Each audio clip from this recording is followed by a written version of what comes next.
Bismillahirrahmanirrahim. Assalamualaikum warahmatullahi wabarakatuh. Halo semuanya, semoga dalam keadaan yang sehat selalu. Nah, pada episode kali ini saya akan berbagi tentang sistem informasi manajemen yang digunakan untuk pasar internasional. Nah, ini menarik sekali karena munculnya teknologi itu sebenarnya sangat berpengaruh ya dengan kondisi yang ada di pasar internasional. Karena itu juga mendorong adanya open access ya antar negara supaya bisa terjadi kegiatan ekspor impor. Nah, bila tidak didukung dengan kecanggihan teknologi, dengan pemanfaatan kecanggihan teknologi, itu nantinya juga akan menghambat kegiatan perdagangan internasional. Makanya sangat penting menggunakan IT untuk ini ya, untuk bisa menjangkau pasar yang lebih luas. Nah, sebelumnya saya share terlebih dahulu. Ya, nah ini lebih ke penggunaan ini ya, komputer ya. Sebenarnya komputer ini kemasannya ya, jadi kemasan dari keseluruhan karena uh, sampai sekarang perusahaan nggak mungkin ya atau minim sekali tidak menggunakan komputer, PC ataupun perangkat laptop ya contohnya. Nah itu kemasannya jelas yang digunakan untuk mengolah data informasi. Nah, kalau teman-teman tahu bahkan ada kan ya yang PC-nya satu tapi layarnya tiga, tapi belum ada tuh yang 40 gitu. Nah kan paling CCTV ya itu kecil sekali ya. Kalau yang besar itu belum ada kayaknya. Kalau ada kayaknya keren ya, cuma belum tahu tuh ada di mana. Semoga teman-teman yang punya, kayaknya asik juga tuh. Nah, kalau teman-teman pernah dengar MNC ya, MNC TV itu sebenarnya itu merek ya, itu brand gitu. Sebenarnya MNC itu sebenarnya adalah salah satu jenis perusahaan. Namanya apa? Multinational Corporation. Jadi itu perusahaan yang punya anak cabangnya itu nggak di negaranya sendiri, tapi di luar negeri itu. Nah, kita nggak tahu tuh MNC Group itu punya nggak tuh anak-anak perusahaan di luar negeri. Nah, itu dia mereknya MNC itu. Sedangkan yang makna sebenarnya adalah MNC ini sebenarnya salah satu jenis perusahaan. Nah, namanya multinational corporation tadi. Jadi induknya di negara asal. Misalnya teman-teman KTP-nya orang Indonesia nih, berarti induknya ada di Indonesia, tapi anak cabangnya bukan di Indonesia juga. Misalnya paling dekat di Timor Timur, misalnya itu kan udah non Indonesia. Ada di Papua Nugini misal, terus atau di Malaysia tapi yang nempel sama Kalimantan itu misalnya. Nah, jadi ini apa namanya? Itu sudah termasuk multinational corporation. Nah, jadi anak cabangnya nggak cuma satu ya, bisa jadi dua atau lebih anak perusahaan, tapi di berbagai negara. Jadi satu negara misalnya satu gitu, atau enggak kalau memang udah besar banget dan demandnya banyak, demandnya juga tinggi, nah, bisa jadi satu negara anak cabangnya ada dua atau tiga, nanti di negara lain ada lagi gitu. Nah, sebenarnya perusahaan-perusahaan kayak gitu kan ini ya, mereka tuh bisa jadi itu merubah merubah gayanya ya, merubah gaya perusahaannya gitu. Karena misalnya di Indonesia budayanya katakanlah kalem gitu ya, kalau ngada apa jual pakaian gitu warnanya kalem katakanlah, atau kita ambil contohnya di Jawa gitu, itu kan kalem gitu warna. Sedangkan di negara anak cabang di luar negeri belum tentu kalem juga warna pakaiannya, bisa jadi cerah gitu. Nah, itu berarti kalau perusahaan yang multinasional gitu yang sudah buka cabang di berbagai negara, ya bisa jadi mereka menyesuaikan ya, mereka melakukan apa namanya adaptasi dengan lingkungan yang ada di sana. Kalau teman-teman misalnya nih, kalau teman-teman tahu KFC ya, KFC atau McD. Nah, itu kan mereka sebenarnya termasuk dalam multinational corporation karena mereka punya anak cabang di banyak negara.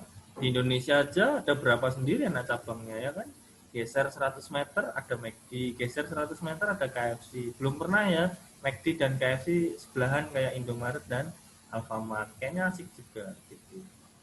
Jadi nanti bisa dilihat tuh sebenarnya eh, orang-orang yang ada di daerah situ sukanya KFC apa McD gitu. Nah, siapa tahu teman-teman pernah ya GoFood gitu kan atau GrabFood gitu. GrabFoodnya KFC, GoFoodnya McD ya. Nanti datang apa namanya drivernya gitu, Grab sama Gojek. Yang diantar beda makanannya. Kayaknya asik gitu. Niatnya bukan ngeprank ya, tapi niatnya benar-benar beli makanan. Kayaknya asik. Nah, di sini saya kasih contoh, kalau teman-teman tahu Unilever, nah, teman-teman yang pakai sabun batang misalnya, nah itu pasti ini ya, ada sebenarnya bukan merek besarnya ya, itu hanya lini produknya saja. Kalau teman-teman tahu ada huruf U kecil gitu di bawahnya. Nah, itu mereka berarti anak produknya dari Unilever. Banyak ya Unilever tuh nggak cuma sabun batang ya, sampo, terus apa lagi sih, pasta gigi gitu-gitu. Jangan odol ya, odol tuh merek namanya pasta gigi. Nah, terus Honda juga ya, kalau teman-teman pernah dengar Honda itu jualnya ada yang KW1, KW2, KW3.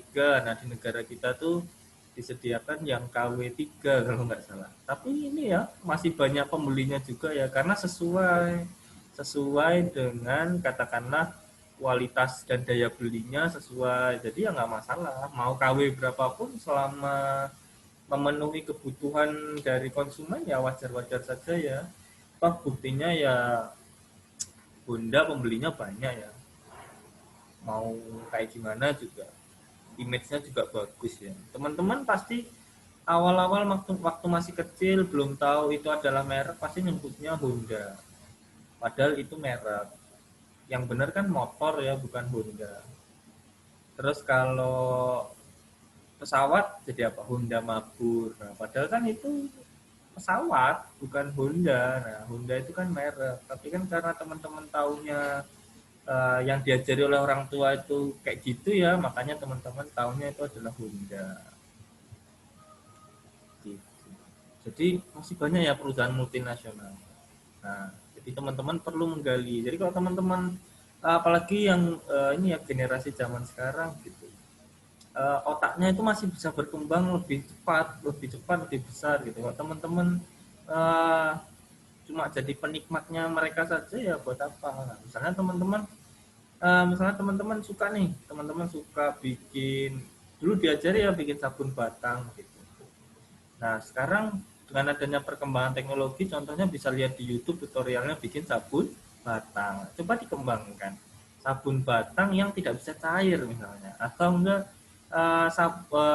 usah bikin sabun batang, sabun cair, tapi botolnya bisa dibawa kemana-mana. Gitu. Jadi kalau mandi nggak susah. Nah, misalnya botol yang kecil sekarang kan masih agak gede ya, nggak ramah di kantong ya. Nah, contohnya yang ini misalnya yang kecil banget gitu, kalau enggak yang sabunnya sekali pakai gitu, misalnya yang sasetan kayak di mana ya, kayak di hotel ya, nah, sasetan gitu kan sekali pakai gitu nanti buang. Kalau enggak anduk anduk yang kecil nanti nanti dikasih air panas gitu, nah atau enggak handuk yang bisa dimelarin gitu. Wah, kayaknya asik banget. Nah, karena teman-teman tuh ini ya harusnya punya ide yang lebih lebih lebih kondang lagi ya. Nah, namun yang harus teman-teman tahu adalah setiap anak perusahaan itu punya letak geografisnya sendiri, terus habis itu tujuannya jadi bukan beda secara keseluruhan ya, tapi lebih kepada supaya supaya sesuai dengan pasar yang dituju. Mulai dari tadi ya letak geografisnya, demografisnya juga ya. Demografis itu yang kaitannya kayak usia, pekerjaan yang jadi pasarnya gitu, jenis kelamin. Nah, itu masuk ke dalam demografis. Nah, itu setiap anak perusahaan di berbagai negara mereka pasti berusaha untuk menyesuaikan atau beradaptasi dengan lingkungan tersebut supaya apa? Supaya perusahaan ini permintaannya sama besarnya dengan yang ada di induknya. Ada yang menggunakan standarisasi ya sebenarnya. Kalau teman-teman tahu yang menggunakan standarisasi itu misalnya nih, misalnya teman-teman kalau tahu misalnya di restoran misalnya katakanlah awalnya dari Jepang, dia ke Indonesia misalnya buka cabang gitu, dia menggunakan standarisasi ya, jadi dia tidak beradaptasi. Nah, yang dia tawarkan adalah suasana Jepangnya. Jadi kenapa dia membuat standar sesuai di Jepang?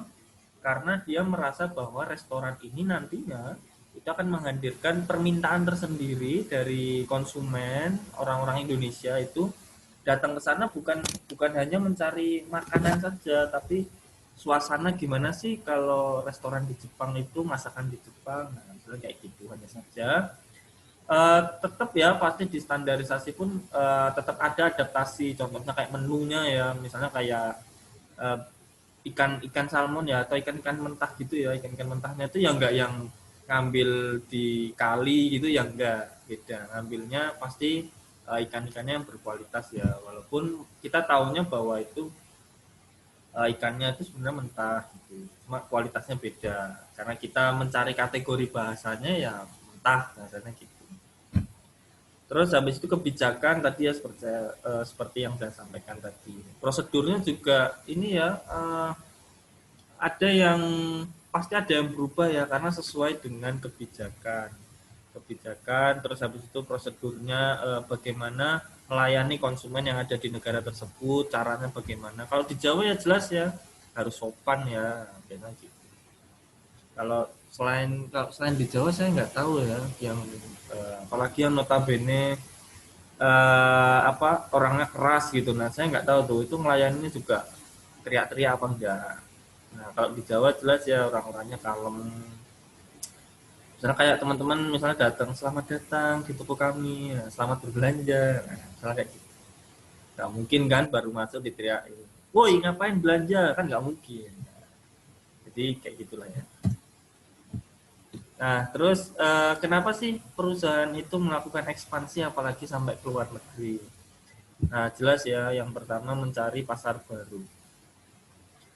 Karena perusahaan itu sangat perlu ya berkembang. Mungkin bagi kita itu merasa bahwa kalau berkembang di berbagai provinsi aja udah cukup ya, udah cukup kayak ya udah inilah ya, udah pasti kaya lah ya bahasanya gitu. Tapi bagi mereka yang mengembangkan pasarnya hingga kepada luar negeri itu sebenarnya yang dicari bukan hanya kaya ya, tapi lebih kepada lebih jauh lagi, misalnya pengaruh. Nah, pengaruh pengusaha terhadap misalnya kebijakan, terus habis itu harga, terus habis itu industri. Nah, jadi kenapa perusahaan atau pemilik perusahaan itu punya tujuan semakin besar sampai ke luar negeri ya, bisa jadi sampai seperti itu. Kalau kita narik ekonomi mikronya misalnya terhadap lingkungan kecilnya ya, minimal perusahaan kita tuh dikenalnya nggak cuma di negara sendiri tapi go internasional gitu. Misalnya contohnya nih, kalau teman-teman tahu ya kayak eh, bebek bebek goreng Haji Slamet, terus habis itu kalau nggak salah apa ya, ayam penyet apa gitu atau penyetan ya saya lupa. Kalau nggak salah yang bebek goreng Haji Slamet itu setahu saya udah sampai Malaysia misalnya.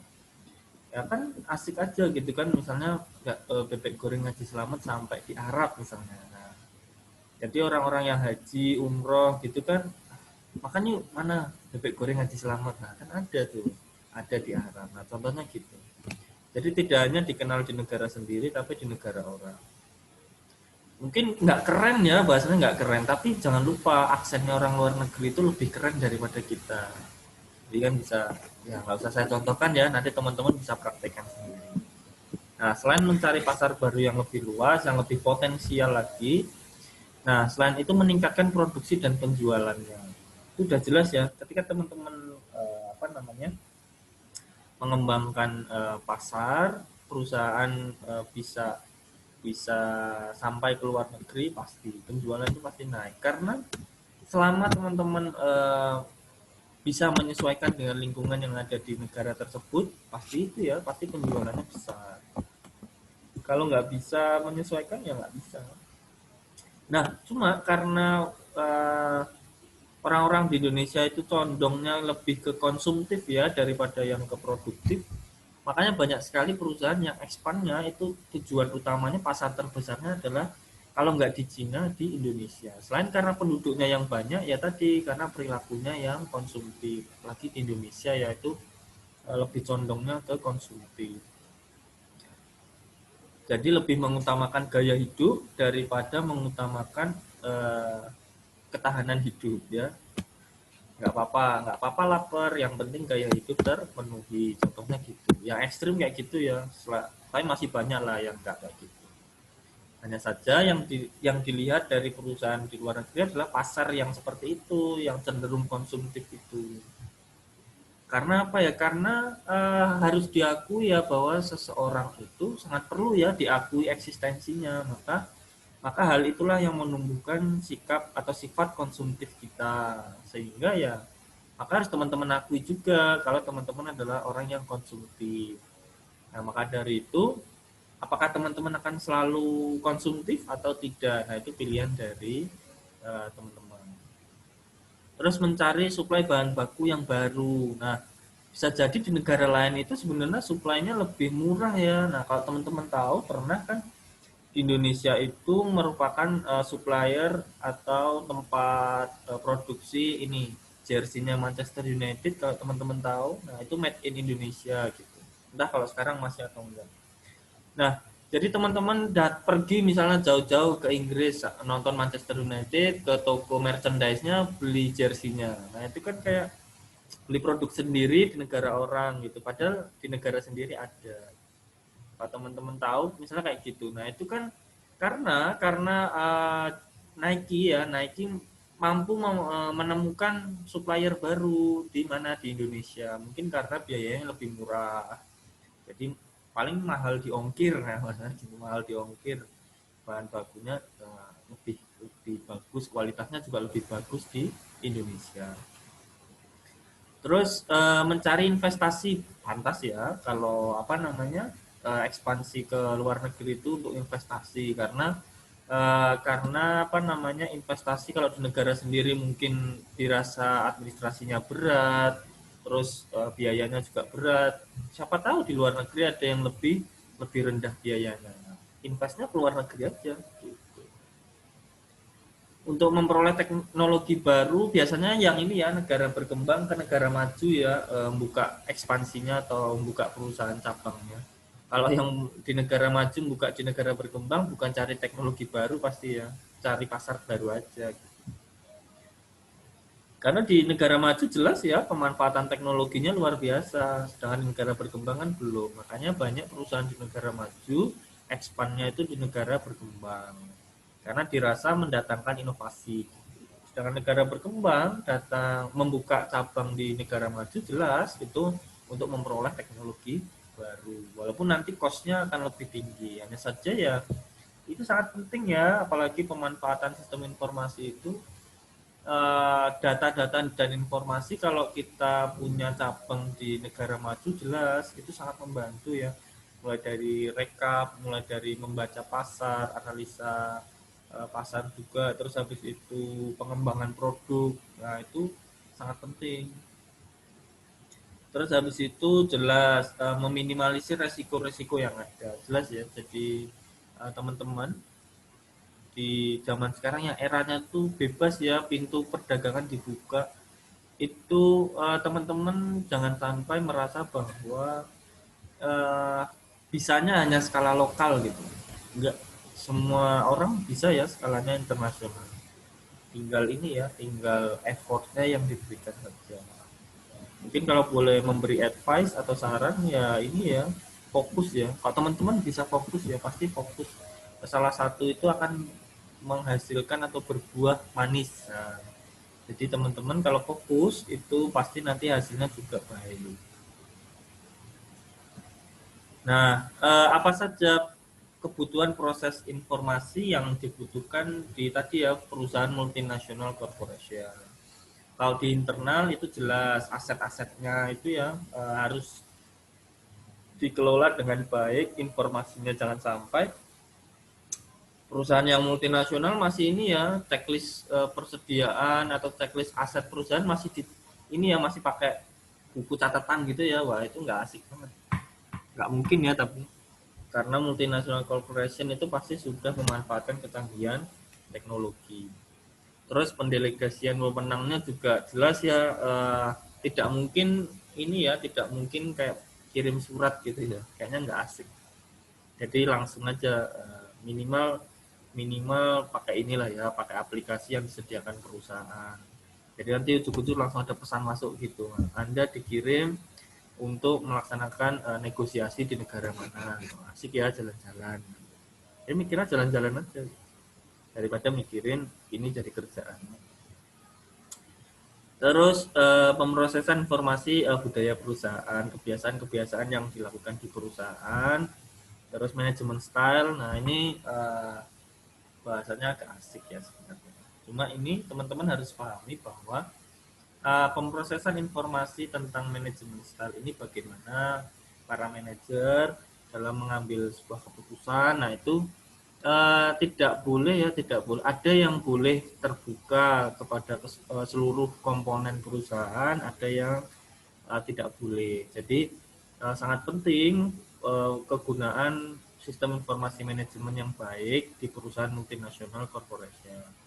Karena nantinya akan menentukan ini ya, kalau ada informasi yang bocor itu sangat bahaya. Bisa jadi syukur-syukur ya kalau cuma kepada internal perusahaan. Kita nggak tahu bahwa informasi yang bocor ini bisa jadi ke pesaing juga. Nah, nanti pesaing jadi tahu kelemahan dari perusahaan. Nah, kebutuhan informasi di kondisi eksternalnya jelas eksistensi dari jenis perusahaan yang sama kayak kita di skala perdagangan internasional itu kayak gimana, trennya naik atau turun. Kalau turun jangan ekspansi, riskan ya atau berbahaya karena demandnya kecil, kecuali teman-teman punya perusahaan atau kerja di perusahaan jadi pimpinan gitu ya. Nah, itu harus menganalisa dulu bagaimana eksistensi perusahaan sejenis di negara atau perdagangan internasional. Kalau trennya pas naik, ekspansi aja. Gitu. Terus pemrosesan informasi ketidakpastian. Nah, tadi yang resiko-resiko yang akan dihadapi kalau memang benar-benar harus expand gitu. Nah, resikonya apa saja? Bagaimana cara meminimalisir resiko tersebut?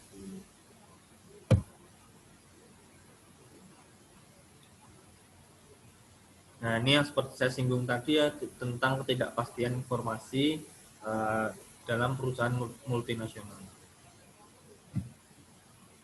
Nah, struktur organisasinya jelas ya. Di sini sedikit saya sampaikan ada worldwide functional divisionnya. Yang pertama diorganisasikan menurut jalur fungsionalnya dari manufaktur, terus pemasaran, keuangan, SDM, habis itu operasional dan lain sebagainya. Nah, bidang fungsional di anak perusahaan itu melapor langsung. Jadi anak-anak perusahaan yang ada di luar negeri itu nggak dilepas gitu ya. Mereka itu sistem informasinya kalau kaitannya dengan teknologi itu informasinya itu terlink ya ke Indo.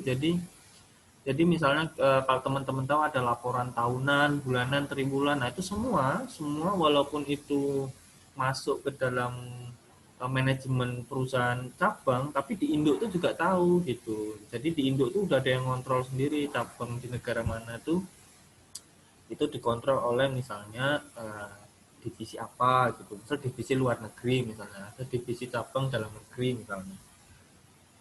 Nah, itu tetap induk tuh tahu informasi yang ada di cabang. Terus perencanaan strategis dilakukan oleh top manajemen jelas ya. Kalau dilakukan oleh bagian fungsional atau bagian operasional, oh jelas. Nanti perusahaannya nggak berkembang karena top manajemen ini hubungannya udah sampai ke apa eksternal ya, ke apa lingkungan yang luar gitu, yang memikirkan masa depan, eksistensi apa namanya di perdagangan internasional. Sedangkan operasional dan fungsional ini condongnya lebih kepada bagaimana kualitas produk, terus habis itu efisiensi, bagaimana supaya produksinya itu memakan waktu yang sedikit tapi biayanya juga sedikit, misalnya gitu. Jadi beda apa namanya, beda capaian gitu. Makanya perencanaan strategis itu selalu dilakukan oleh top management. Nah, di international division seperti yang saya singgung tadi, ini apa namanya yang ngontrol ya, yang ngontrol tentang tadi ya informasi yang ada di perusahaan cabang. Nah, ini gambarnya ya, gambar dari apa namanya struktur organisasi di cabang ataupun di apa namanya di induk. Jadi nggak jauh berbeda pasti. Beda itu kan mungkin karena menyesuaikan ya, menyesuaikan pasar yang ada di sana. Sebenarnya yang nggak jauh berbeda. Nah, ini yang international divisionnya isinya kayak gini. Nah, ini ada yang kontrol kan jadi.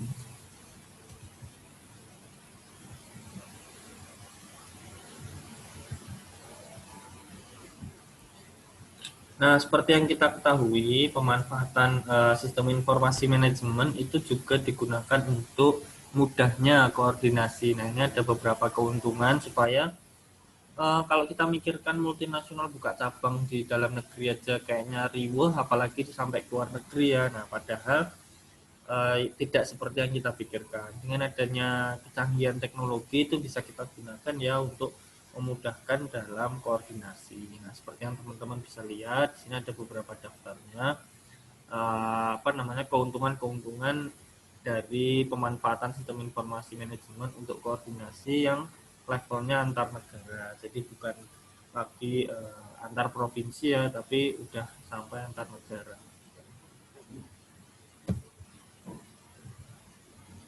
Nah, di sini ada beberapa strategi bisnis global, ada multinasional, global, internasional, transnasional. Nah, strategi bisnis global itu menggunakan namanya sistem global, Global International System. Nah, ini yang strategi multinasional, perusahaan yang terdesentralisasi dengan kehadiran negara asal yang begitu kuat. Nah, ini seperti yang bisa teman-teman lihat ya, bahwa tadi ya yang ini yang apa namanya yang sistem globalnya, jadi dia nginduk semua ya, nginduk semua.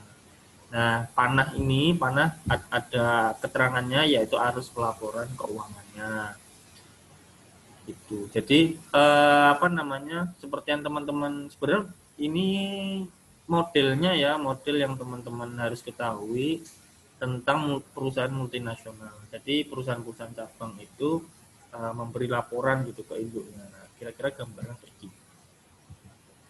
Nah, ini yang strategi global. Jadi bisa teman-teman tahu juga.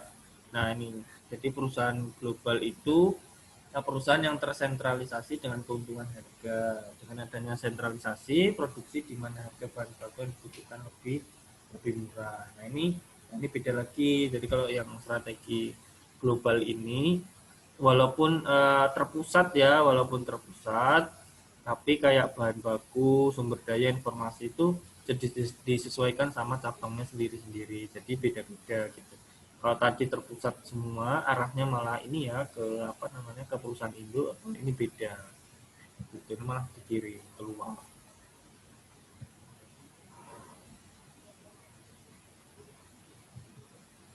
Nah, ini yang strategi internasional, sama yang terakhir adalah strategi transnasional.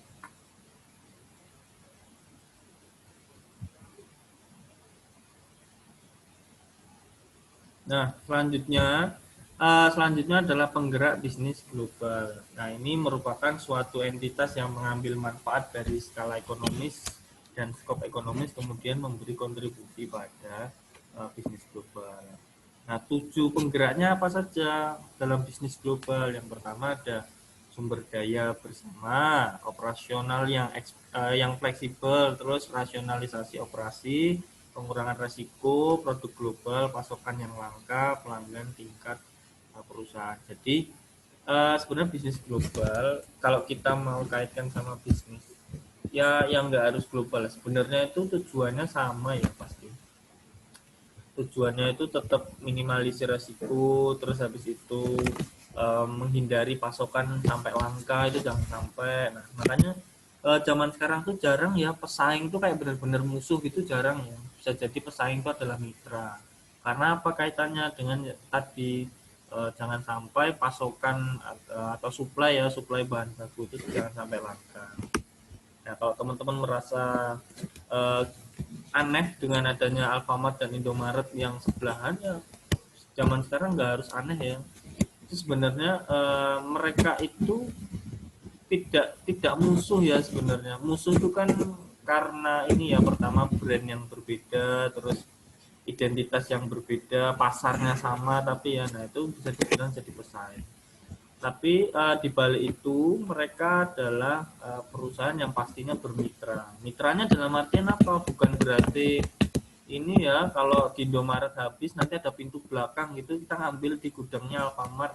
Enggak kayak gitu.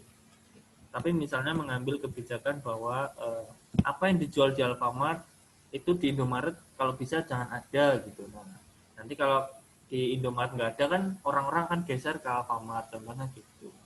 Nanti apa yang tidak ada di Alfamart itu dijual di Indomaret. Nah, contohnya gitu. Itu salah satu bentuk mitra ya, bukan bukan berarti itu pesaing pesaing benar-benar musuhan gitu enggak. Nah, kira-kira gitu. Nah, oke. Mungkin itu sedikit yang bisa saya share ya tentang pemanfaatan sistem informasi manajemen untuk pasar global. Nah, seperti yang ada sebelumnya, nanti bila teman-teman merasa ada yang tidak cocok, tidak tidak sesuai dengan yang diharapkan bisa disampaikan. Gitu. Terima kasih. Bila ada kurangnya mohon maaf. Wabillahi taufiq wal hidayah. Wassalamualaikum warahmatullahi wabarakatuh. Bye.